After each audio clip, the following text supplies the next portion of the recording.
Hi friends, welcome to Badri mom's lifestyle. గుత్తి వంకాయతో మసాలా కర్రీయే కాకుండా ఇలా ఫ్రై చేసుకొని తింటే చాలా టేస్టీగా ఉంటుందండి.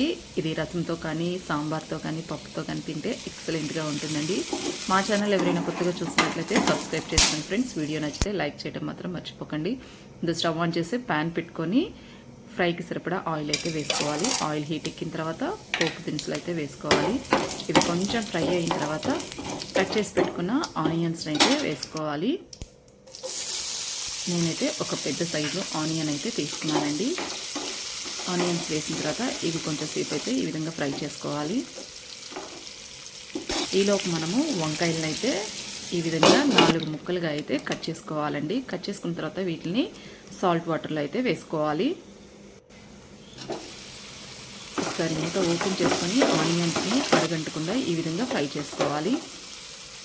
ఆనియన్స్ కొంచెం ఫ్రై అయిన తర్వాత కట్ చేసి పెట్టుకున్న వంకాయ ముక్కలను అయితే దీంట్లో వేసుకోవాలి. వంకాయ ముక్కలు వేసిన తర్వాత ఒకసారి ఇవంతా మళ్ళీ బాగా కలుపుకోవాలి.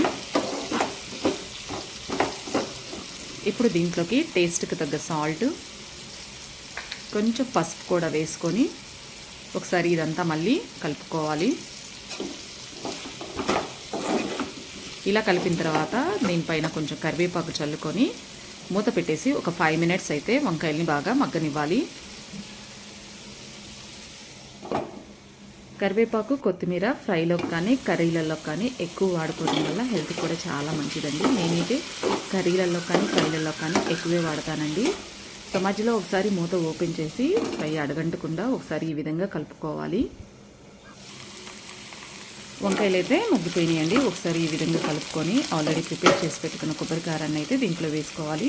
కొబ్బరి కారంలోకి నేను ఎండు కొబ్బరి, వెల్లుల్లి, సాల్ట్, కొంచెం కారం వేసి మిక్సీ వేసాను. ఇప్పుడు ఈ పొడిని అయితే దీంట్లో చల్లుకోవాలి. ఇలా చల్లుకున్న తర్వాత ఒకసారి మళ్ళీ వంకాయలన్నింటినీ ఈ విధంగా కలుపుకోవాలి. కారం వేసిన తర్వాత ఒక 2 మినిట్స్ ఈ విధంగా కలుపుకోవాలి. ఇలా కలిపిన తర్వాత దీనిపైన కొత్తిమీర అయితే చల్లుకోవాలి. కొత్తిమీర వేసిన తర్వాత ఒకసారి మళ్ళీ ఫ్రై అంతా ఈ విధంగా కలుపుకోవాలి. ఇప్పుడు స్టవ్ ఆఫ్ చేసి మూత పెట్టేసి ఒక 2 మినిట్స్ అలా వదిలేసి తర్వాత సర్వింగ్ బౌల్లోకి తీసుకోవటమేనండి. అంతే, చాలా సింపుల్గా గుత్తి వంకాయతో ఫ్రై అయితే రెడీ అయిపోయిందండి. ఈ రెసిపీ మీ అందరికీ నచ్చిందని నేను అనుకుంటున్నాను ఫ్రెండ్స్. మీకు కనుక మా వీడియోస్ నచ్చితే లైక్ చేయండి, షేర్ చేయండి, కమెంట్ చేయండి. కొత్తగా మా ఛానల్ ఎవరైనా చూస్తున్నట్లయితే సబ్స్క్రైబ్ చేయండి.